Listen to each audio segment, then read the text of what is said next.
de trembler, tu n'es pas en retard, tu es dans le temps prévu par Dieu. Reste tranquille, arme-toi de courage et travaille. Tu as décidé de faire du commerce, arme-toi de courage, fais ton commerce. Même si les gens prennent crédit, ils ne remboursent pas, recommence, travaille. Il dit 7 fois le juste tombe. Donc ça veut dire que 7 fois ton commerce peut tomber, mais 7 fois Dieu va relever. Ne te décourage pas, travaille. Parce que ton premier mari, c'est le travail. Ta première réussite, c'est le travail. Ton avenir, c'est le travail. Tu veux réussir, travaille. Ouvre un commerce, mais ne cherche pas l'argent facile. L'argent là, je vous dis, on ne l'obtient pas, on gagne l'argent. On dit j'ai gagné l'argent. Vous savez pourquoi on utilise gagner? Parce qu'il y a eu bataille.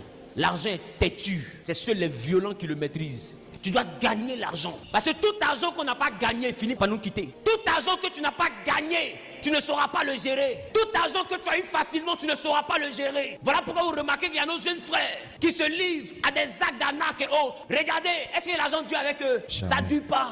Parce qu'ils n'ont pas gagné. Tout ce que tu n'as pas réussi à gagner ne peut pas rester à toi. L'argent facile ne reste pas à toi. Tu as mangé l'argent de pointeur, tu es devenu qui? Tu as mangé l'argent d'un DG ici. Je sortais un ministre ici. Je sortais un député ici. Le colonel là, c'était lui, il était assigné hier. Et puis après, tu es devenu qui?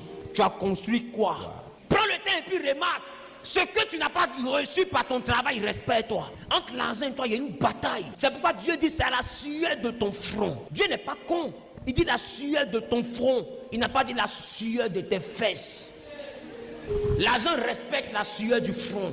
L'argent respecte ceux qui ont du mérite. Et avoir du mérite, c'est avoir des principes. Ton premier principe quand tu es enfant de Dieu, c'est travailler. Notre Dieu, au commencement, il a travaillé. Et le 7e jour, il s'est reposé. Ne soyons pas adeptes de la facilité si nous sommes enfants de Dieu. Nous devons travailler. Beaucoup prient, mais peu travaillent dans la maison de Dieu. Beaucoup prient, mais peu sont des grouilleurs. Il a dit à Josué, lève-toi, prends courage, fortifie-toi toi-même. Écoute, à un moment donné là, c'est toi-même qui dois te fortifier. C'est pas Dieu qui a te fortifié. À un moment donné, c'est toi-même qui te fortifie. Dieu lui dit fortifie-toi toi-même.